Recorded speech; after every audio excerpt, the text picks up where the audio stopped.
Society for the visually handicapped এর পক্ষ থেকে আমি হেনা বসু। বইয়ের নাম লাল বিহারী শাহ, তালবুসয়কার হয় হসন্ত। লেখক রাজা ফয়জফুল আকার অন্তস্থ অবর্গীয় জ ফেজ আলম। এটি একটি হালকা সিমেন্ট রঙের নরম মলাটের 96 পৃষ্ঠার বই।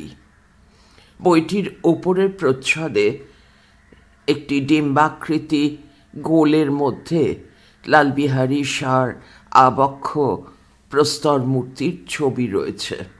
বইটির পিছনের প্রচ্ছদে নিচে লেখা মৌহারি।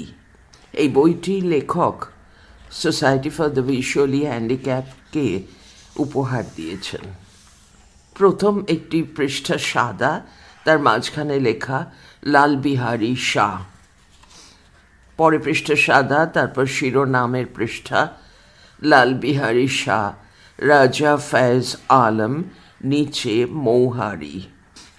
এর পরের পৃষ্ঠায় ইংরেজিতে লেখা লাল বিহারী শাহ, আ বায়োগ্রাফি বাই রাজা ফেজ আলম। এখানে ফেজ বানানো আছে FAIJA, আমার মনে হয় সম্ভবত ছাপার ভুল।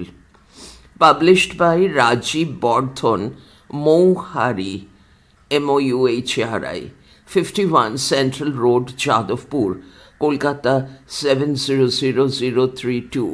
ফোন 9883110431। প্রকাশ 14 ডিসেম্বর 2019, 27 অগ্রহায়ণ 1426 বঙ্গাব্দ। প্রচ্ছদ শুভেন্দু সরকার। গ্রন্থ সত্য রাজা ফেজ আলম। প্রকাশকের ঠিকানা আবার বাংলায় লেখা হয়েছে। অক্ষরবিন্যাস ও মুদ্রণ বর্ণনা প্রকাশনী 6/7 বিজয়গড়, কলকাতা 7,32,000, 9874357414। বর্ণনা 95@gmail.com। মূল্য 125 টাকা। পরের পৃষ্ঠা সাদা, মাঝখানে লেখা আছে উৎসর্গ, তার নিচে হেনা বসু। এর পরের পৃষ্ঠায় লেখা আছে সর্বেক্ষায়ন্তা নিচয়ঃ পতনান্তঃ সমুচ্ছয়ঃ সংয়োগা বিপ্রয়োগান্তা মরণান্তং চ জীবিতম। বন্ধনীর মধ্যে স্ত্রী পর্ব।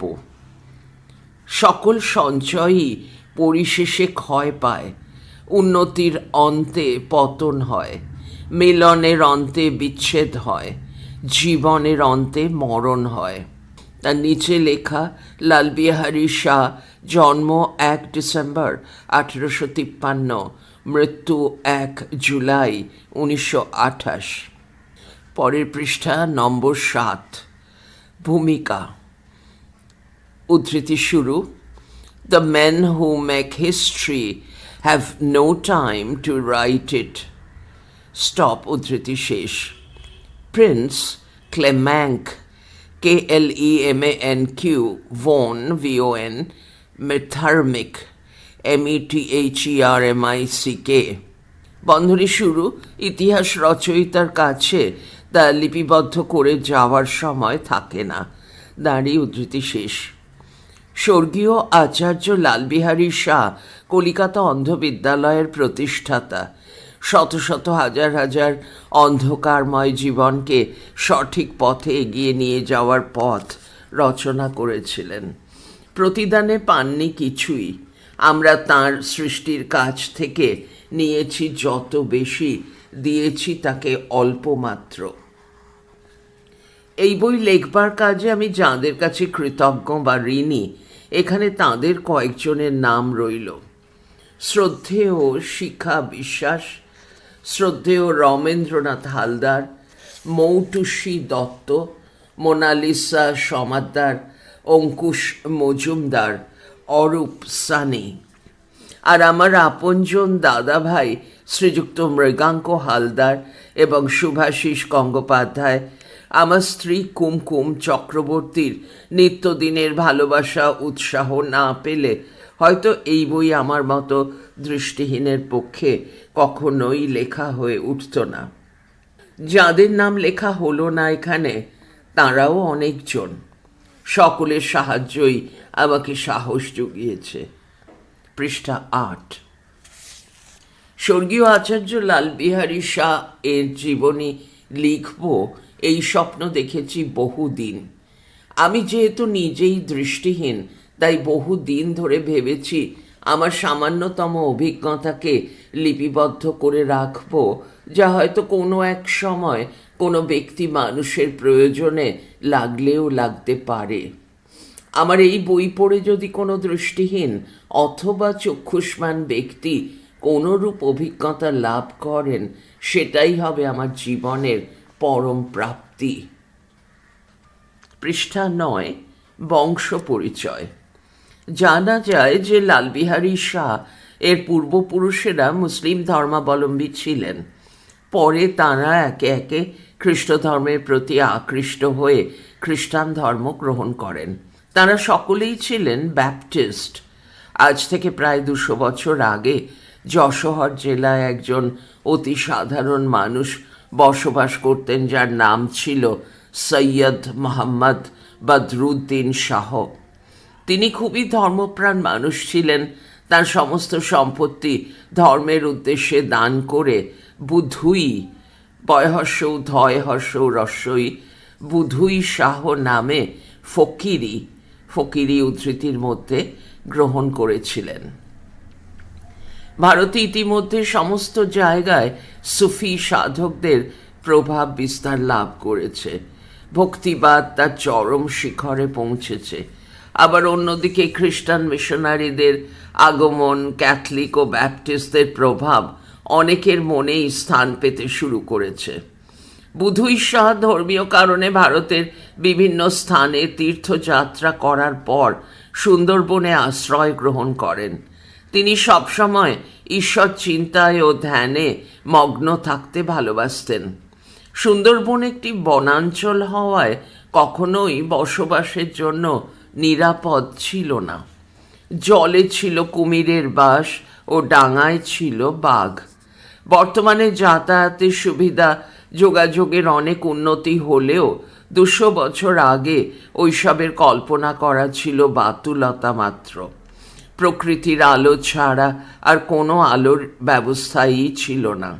দূর দূরান্তে লোক বসতি ছিল নামমাত্রই। পৃষ্ঠা 10। চারিদিকে হোগলা, ম্যানগ্রোভ, শাল, সেগুন, সুন্দরী দিয়ে ঘেরা এই বনে সাধক ছাড়া আর কে থাকতে পারে? কিংবদন্তিতে জানা গেছে যে বুধুই শাহের বাহন ছিল একটি বাঘ। তিনি এক স্থান থেকে অন্য স্থানে সেই বাঘের পিঠে যাত্রা করতেন। বাঘের মতো হিংস্র জন্তু তার বশে ছিল। তিনি নির্ভয়ে বিনা দ্বিধায় ওইসব অঞ্চলে বিচরণ করতেন ও ঈশ্বর সাধনায় দিন কাটাতেন। অনেক খোঁজ করে জানা গেছে বুধুই শাহ আনুমানিক 1712 সাল নাগাদ সুন্দরবন অঞ্চলে বসবাস করতেন। ইতিমধ্যে ঔরঙ্গজেবের মৃত্যু হয়েছে 1707 সালে। রাজনৈতিকভাবে আঞ্চলিক শক্তির উত্থান শুরু হয়েছে। বিদেশিদের মধ্যে ইস্ট ইন্ডিয়া কোম্পানি, ওলন্দাজ বাণিজ্য বাহিনী, ফরাসি বণিকরা সুযোগের সন্ধানে দিকে দিকে ছড়িয়ে পড়েছেন। বাংলার নবাব হিসাবে মুর্শিদ কুলি খাঁ মুঘল বাদশাহের আদেশে বাংলায় এসেছেন। আবার অন্যদিকে বণিকের মানদণ্ড ক্রমশই রাজদণ্ডের দিকে অগ্রসর হচ্ছে। এই সময় বহু হিন্দু ধর্মাবলম্বী মানুষেরা হত দারিদ্র্যের জ্বালায় এবং কুসংস্কারের অত্যাচারে খ্রিস্ট ধর্ম গ্রহণ করতে থাকেন।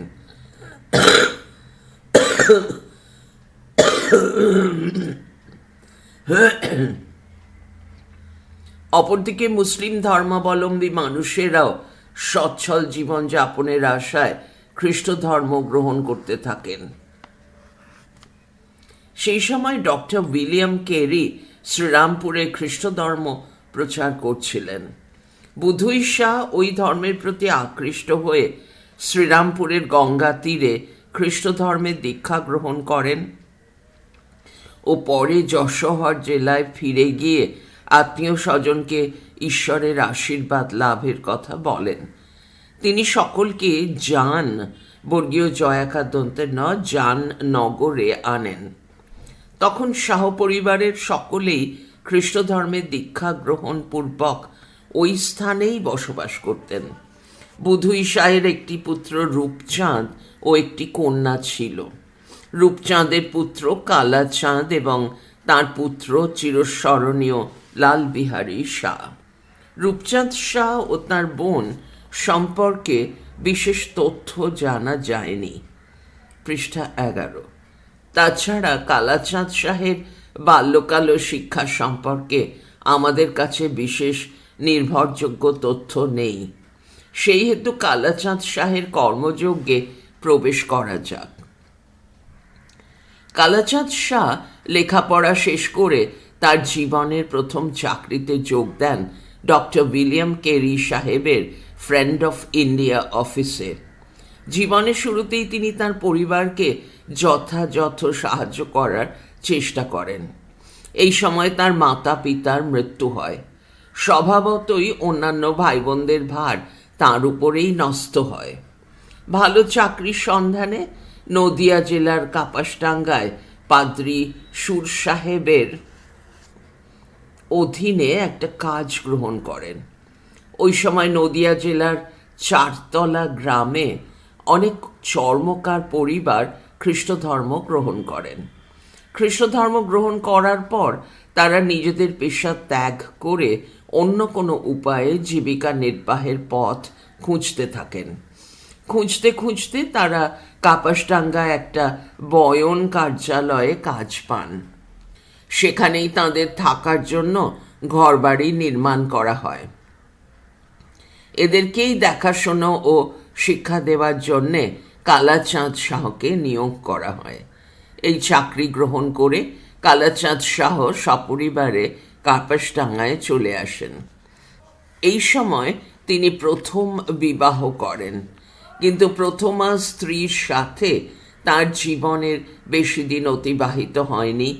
কাপাসডাঙ্গায় তার প্রথম স্ত্রীর অকাল মৃত্যু ঘটে। এখানে একটু দেখার দরকার আছে, কাপাসডাঙ্গা, এখানে লেখা হয়েছে কার্পাসডাঙ্গা। আমার মনে হয় এটা কাপাসডাঙ্গা হবে, একটু দেখার দরকার আছে। ইতিমধ্যে কালাচাঁদ শাহ যেসব কর্মীদের দেখাশোনা করতেন ও শিক্ষা দিতেন, তাদের সাথে তার একটা খুব ভালো সম্পর্ক গড়ে উঠেছিল। কালাচাঁদ তাদের মনের মানুষ হয়ে ওঠায় আশেপাশের এলাকায়ও তার নাম ছড়িয়ে পড়েছিল। খ্রিস্টান ধর্মাবলম্বীদের জনসংখ্যাও খুব একটা খারাপ ছিল না। তিনি প্রত্যেকটি চার্চে যোগাযোগ রাখতেন। কোনো গৃহস্থের বাড়িতে ধর্মীয় অনুষ্ঠান হলে কালাচাঁদ সসম্মানে আমন্ত্রিত হতেন। তিনি তাঁর জীবনের একাকিত্ব মুছে ফেলার খোঁজও করছিলেন এই সময়। এইখানে থাকার সময়েই চাপড়ার অধিবাসী নাজের বিশ্বাসের দ্বিতীয়া কন্যা তারামণির পানি গ্রহণ করেন। তারামণির বয়স ছিল মাত্র 10। তৎকালীন নদিয়া জেলার অন্তর্গত মেহেরপুর সাব ডিভিশনের হাটরা থানার এলাকায় হুদা লক্ষ্মী গাছা নামে জায়গায় নাজের বিশ্বাস বাস করতেন। মেহেরপুর বর্তমানে বাংলাদেশের অন্তর্গত। গ্রামটি ওই জেলার কালাঙ্গি নদীর পূর্ব দিকে অবস্থিত ছিল, আর ওই গ্রামের নদী থেকে দূরত্ব ছিল প্রায় অর্ধেক ক্রোশ। বর্তমানে ওই গ্রামের প্রায় অর্ধেক নদী গর্ভে বিলীন হয়ে গেছে। ওই গ্রামেরই পূর্ব ভাগের নাম ছিল লক্ষ্মীগাছা, পশ্চিম ভাগের নাম ছিল হুদা। লক্ষ্মীগাছা গ্রামে হিন্দু ধর্মাবলম্বী মানুষের সংখ্যা ছিল অনেক বেশি। প্রায় সবাই হিন্দুই ছিলেন এবং হুদা গ্রামের অধিবাসীরা ছিলেন প্রায় সবাই মুসলিম। নাজির বিশ্বাস মহাশয় ছিলেন মুসলিম। তিনি পেশায় ছিলেন খন্দকার। তিনি কাপাসডাঙ্গার কাছে কুড়ুলগাছি গ্রামে জমিদারদের সেরেস্তার কাজ করতেন। এখানে থাকার সময় তিনি খ্রিস্টান ধর্ম গ্রহণ করেন। হুদা গ্রামের মুসলিম অধিবাসীদের অত্যাচারের ভয়ে তিনি ওই গ্রাম ত্যাগ করে চাপড়া গ্রামে বসবাস শুরু করেন। যেহেতু তিনি খ্রিস্টান ধর্ম গ্রহণ করেছিলেন, সেহেতু তাঁর দুই স্ত্রীরাও ধর্মান্তরিত হন। কিন্তু খ্রিস্ট ধর্মানুযায়ী শুধু একটি স্ত্রীর সঙ্গে বসবাস করার বিধি থাকায় তিনি অপর স্ত্রীকে দূরে থাকার বন্দোবস্ত করে দিয়ে এক স্ত্রীর সঙ্গে এইখানে বসবাস করতে থাকেন। পৃষ্ঠা 13। প্রথম পক্ষে স্ত্রীর গর্ভে 3 কন্যা ও 1 পুত্রের জন্ম হয়, আর দ্বিতীয় স্ত্রীর গর্ভে 2 পুত্র ও 2 কন্যার জন্ম হয়। তারামণি ছিলেন প্রথমা স্ত্রীর দ্বিতীয়া কন্যা। বিয়ের পর কালাচাঁদ বেশ কিছুকাল কার্পাসডাঙ্গাতেই চাকরি করেন, কিন্তু এই চাকরিতে তার রোজগার ভালো হচ্ছিল না। তিনি একটি ভালো চাকরি, অর্থাৎ বেশি উপার্জন করা যায় এমন চাকরির খোঁজ করছিলেন। ঈশ্বর তাঁর মনোবাঞ্ছা পূর্ণ করলেন। আগরপাড়ায় অবস্থিত মিশনারি সোসাইটির ইংরাজি বিদ্যালয়ে শিক্ষকের চাকরি পান। এইখানে তিনি উৎসাহের সঙ্গে 2 ভাইকে সঙ্গে নিয়ে চাকরিতে যোগ দেন। তারামণি কিন্তু নিজের বাপের বাড়িতেই বসবাস করতেন। তারপর তারামণি কার্পাসডাঙ্গা ছেড়ে নিজের স্বামীর কাছে আগরপাড়ায় গিয়ে বসবাস শুরু করেন। পৃষ্ঠা 14। লালবিহারী শাহের জন্ম। আমাদের দেশ ভারতবর্ষ সুপ্রাচীন সুসংস্কৃতি সম্পন্ন দেশ। এইখানে যুগে যুগে জন্ম মৃত্যু লীলার মধ্যে দিয়ে স্মরণীয় হয়ে আছেন অগণিত মানব সন্তান, যাদের মানবতা মলিন হয়ে যাবে না কোনো দিন। যতদিন সমুদ্রের ঢেউ আছড়ে পড়বে তীরে, সূর্যি মামা উঁকি মারবে সবুজ পাহাড়ের পিছন দিক দিয়ে, কোকিল শুনিয়ে যাবে গান, ময়ূর মেলবে পেখম, ততদিন তাদের কর্মকীর্তির অবদান থেকে যাবে অম্লান। এইরূপ মানব সন্তানদের সংখ্যা অফুরন্ত। আমরা অসংখ্য বইয়ের পাতায় তাঁদের জীবন কাহিনী খুঁজে পাই। এদেরই মতো একজন ছিলেন লালবিহারী শাহ। লালবিহারী শাহ ছিলেন কালাচাঁদ শাহের দ্বিতীয় পত্নী তারামণির দ্বিতীয় পুত্র। তার জন্ম 1 ডিসেম্বর 1853 সালে। প্রথম পুত্র ছিলেন বিপিনচন্দ্র শাহ। তার জন্ম 1850 সালে। কালাচাঁদ শাহ ছিলেন খুবই খোলামেলা মানসিকতার খোশমেজাজি মানুষ, কঠোর পরিশ্রমী, ধৈর্যশীল। কোনো কাজকেই ছোট করে দেখতেন না, প্রত্যেক মানুষকে সম্মান করতেন। আগরপাড়ায় নতুন চাকরিতে যোগ দেওয়ার পর সেখানে স্থায়ীভাবে বসবাস করার কথা মনস্থির করেন। এইখানে তিনি সুখে স্বচ্ছন্দে দিন কাটাতে লাগলেন। এখানে থাকার জন্যে তিনি একটি পুষ্করিণী সহ বাগান বাড়ির ব্যবস্থা করেছিলেন, কিন্তু বিধির বিধানে লেখা ছিল অন্য কিছু। পৃষ্ঠা 15। এইখানে থাকার সময়েই 1857 সালে সিপাহী বিদ্রোহ শুরু হয়। কানপুর, ব্যারাকপুর, দমদমে হাঙ্গামার কথা আগরপাড়ায় বসবাসকারী মুসলমানদের কানে আসার সঙ্গে সঙ্গেই তারা স্থানীয় খ্রিস্টানদের উপর আক্রমণ করার সিদ্ধান্ত নেয়। আগরপাড়া মিশনের তৎকালীন ভারপ্রাপ্ত পাদ্রী সাহেব এই সিদ্ধান্তের কথা জানার পর স্থানীয় সমস্ত খ্রিস্টান মানুষদের তাঁর বাড়িতে এবং নিকট বিদ্যালয়ে নিরাপদে থাকার ব্যবস্থা করে দেন। এই সমস্ত মানুষদেরকে নিরাপত্তা দেওয়ার জন্য কলকাতার ফোর্ট উইলিয়াম থেকে 25 থেকে 30 জন সশস্ত্র ঘোড়সওয়ার আসে। প্রায় 10-12 দিন কেটে যাওয়ার পর পরিস্থিতি শান্ত হলে আশ্রিত খ্রিস্টান পরিবারগুলি তাদের নিজেদের বাড়িতে ফিরে যায়। বেশ কিছুদিন পর কালাচাঁদের জীবনে নতুন পরিবর্তনের পথ সৃষ্টি হলো। আগরপাড়ার বালিকা বিদ্যালয়ের কর্মচারীদের বিভিন্ন জায়গায় বদলির ব্যবস্থা হয়। পরলোকগত হীরালাল সিং মেদিনীপুরে এন্ডুরু নামের একজন শিক্ষক এলাহাবাদে, আমার মনটা অ্যান্ড্রু হতে পারে, আমি ছাপার ভুল হতে পারে, অ্যান্ড্রিউ নামের একজন শিক্ষক এলাহাবাদে এবং কালাচাঁদ শাহ কৃষ্ণনগরে বদলি হন। কৃষ্ণনগরে এসে তিনি মিশনারি সোসাইটির ব্লুমহার্ট সাহেবের কেরানির পদে নিযুক্ত হন, কিন্তু তার সাথে মনের মিল না হওয়াতে সেই কাজ তিনি ছেড়ে দেন। এই সময়ে শিয়ালদহে নতুন রেলপথ তৈরি হচ্ছিল। তিনি সেইখানে একটি সরকারি মজুরের পদে চাকরি পান। কুষ্টিয়া পর্যন্ত রেলপথ তৈরি হওয়ার পর সেই কাজটিও বন্ধ হয়ে যায়। তারপর তিনি আর কোনো চাকরি পাওয়ার জন্য চেষ্টা করেননি। যেহেতু তিনি কোনো কাজকেই ছোট বলে বিচার করতেন না, সেহেতু তিনি কৃষ্ণনগরে নিজের বাড়ি নির্মাণ ও কৃষিকাজ করার সংকল্প নেন। কিন্তু বাড়ি তৈরির কাজ শেষ হওয়ার আগেই তিনি বাত শ্লেষা জ্বরে আক্রান্ত হন। ওই সময় চাপড়ায় চিকিৎসকের অভাব থাকায় বন্ধু বান্ধব আত্মীয় স্বজনের পরামর্শে তাকে হুদালক্ষ্মী গাছায় কাঙ্গালি তরফদারের বাড়িতে নিয়ে যাওয়া হয়। পৃষ্ঠা 16। এইখানে 3 সপ্তাহের রোগ ভোগের পর 1861 সালে তিনি প্রিয়তমা পত্নী, 3 পুত্র ও 1 কন্যা, বন্ধু স্বজন ও আত্মীয়দেরকে শোকে আচ্ছন্ন করে চিরবিদায় নিলেন। পৃষ্ঠা 16।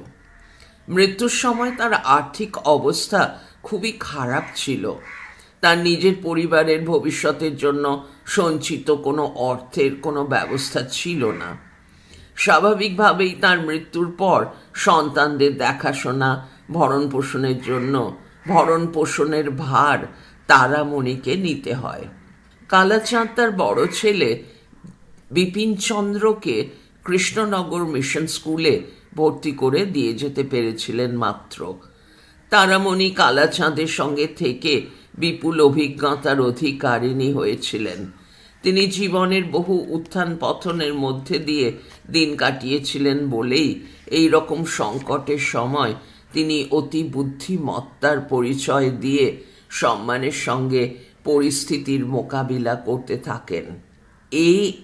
জিপস GIPPS যথার্থই বলেছেন, quote opens, educate a man and you educate an individual, educate a woman and you educate a family, stop unquote.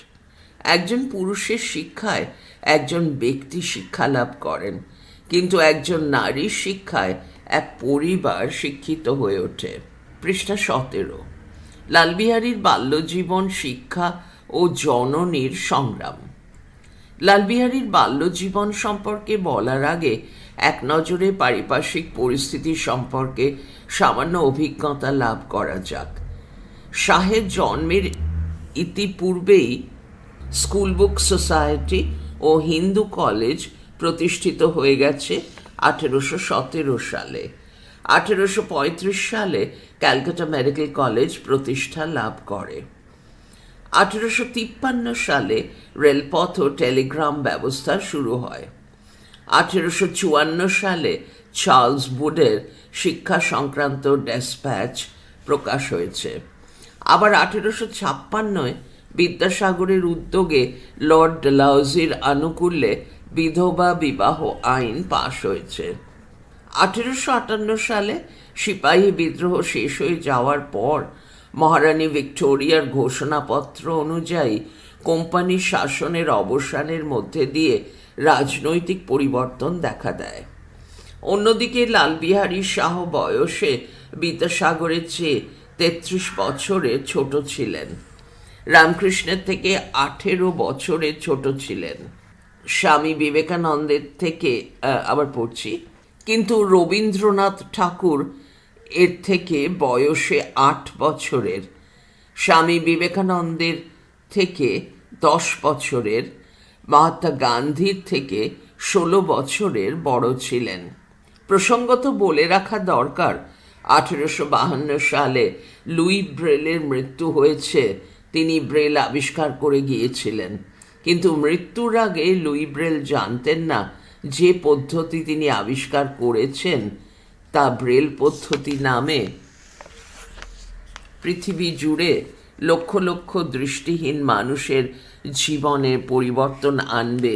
এ যেন কলম্বাসের আমেরিকা আবিষ্কারের মতন। স্বামী বিয়োগের পর তারামণি দেবী কিছুকাল হতাশা ও দুর্দশার মধ্যে দিয়ে দিন কাটিয়েছিলেন। দরিদ্র, বেকারত্ব, সন্তান সন্ততিদের ভবিষ্যৎ তাকে গভীর চিন্তায় ফেলেছিল। তখন তার মাঝ সমুদ্রে নাবিক হারা নৌকার মতো অবস্থা। আগেই বলেছি, কালাচাঁদ শাহ শুধুমাত্র তার বড় ছেলে বিপিনচন্দ্র বিহারী শাহকে কৃষ্ণনগরে মিশন হাই স্কুলে ভর্তি করে গিয়েছিলেন। এখানে ছাপার ভুলটা চেক করতে হবে। তখন তার বয়স 11 বৎসর মাত্র, আর তখন লালবিহারী শাহের বয়স 8 বৎসর। এই সময় তারামণির কোনো আয়ের ব্যবস্থা না থাকার জন্য বিপিনচন্দ্র স্কুল ছাড়তে বাধ্য হয়। এই সময় কোনো কোনো আত্মীয় স্বজন কৃষিকাজের মাধ্যমে দিন রোজগারের পরামর্শ দিলেও তারামণি তাতে সম্মত হননি। তিনি ছেলে মেয়েদের শিক্ষার জন্য খুবই চিন্তাশীল ছিলেন। তারামণি ছোটবেলায় অল্প লেখাপড়া করেছিলেন ও সেলাইয়ের কাজ শিখেছিলেন, কিন্তু বেশ কিছুদিন তা ব্যবহার না করার জন্য সেই কাজ ভুলে গিয়েছিলেন। তবুও তাঁর অদম্য ইচ্ছা ছেলেদের ভালো শিক্ষা দেওয়ার। There is nothing impossible to a willing heart. তারামণির এক বোন চাপড়া বালিকা বিদ্যালয়ে শিক্ষিকা ছিলেন। তার পরামর্শে উৎসাহে তিনি আবার শিক্ষা ও সেলাই কাজ শিখতে শুরু করলেন। পাদ্রী হেগেলের সুপারিশ ও অনুরোধে তারামণি কৃষ্ণনগর বিধবা আশ্রমে আশ্রয় পেলেন। এইখানে থাকার সময় বিপিন বিহারী ও লাল বিহারী কৃষ্ণনগর বোর্ডিং স্কুলে থাকতেন এবং পড়াশোনাও করতেন। বলা বাহুল্য, তারামণির অন্য 2 সন্তান পুত্র উপেন্দ্রনাথ ও কন্যা শৈশবমণি মায়ের সঙ্গেই আশ্রমে থাকতেন। পরে শৈশবমণির সঙ্গে সিউড়ির সুবিখ্যাত দাস বংশের শ্রীযুক্ত কালের দাসের বিয়ে হয়। পৃষ্ঠা 19। ইতিমধ্যে তারামণি তার বোনের কাছ থেকে পাওয়া শিক্ষায় ও হাতের কাজে পারদর্শনী হয়ে উঠেছিলেন। কয়েকজন লোকের মাধ্যমে খবর পেলেন যে কৃষ্ণনগরের রাজার মামার মেয়েদের ও পুত্রবধূদের জন্য ভালো শিক্ষিকার দরকার আছে। এইখানে তিনি মাসিক 6 টাকা বেতনের বিনিময়ে শিক্ষকতার কাজ শুরু করেন। বেতন কম হওয়ার কারণে তাকে প্রায় 1 বৎসর গোয়ারি থেকে পায়ে হেঁটে কৃষ্ণনগর যেতে হতো। তবে অভাবের সংসারে এই 6 টাকাই ছিল মরুভূমিতে জল ভরা 6টি কলসির সমান। তিনি 1 বছর ওই কাজটি করেন, কিন্তু বিধির লিখন ছিল অন্য কিছু। এই দুঃখ দুরবস্থা থেকে তার মুক্তি লাভ হলো, এ যেন নির্বাণ লাভ করার সমতুল্য। কালাচাঁদ শাহের একজন খুব ঘনিষ্ঠ বন্ধু ছিলেন ড্যানিয়েল দাস।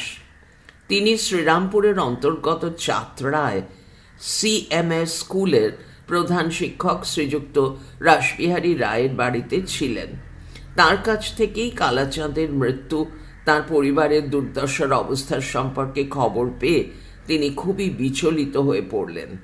তারপর তিনি নিজেই তারামণির সঙ্গে দেখা করেন ও তাকে সাহায্য করার প্রতিশ্রুতি দেন। চার্লস বুডের প্রতিবেদন অনুযায়ী ইতিমধ্যেই অনেক বিদ্যালয়ে মেয়েদের জন্য শিক্ষার সাথে সাথে হাতের কাজও শেখানো শুরু হয়েছে।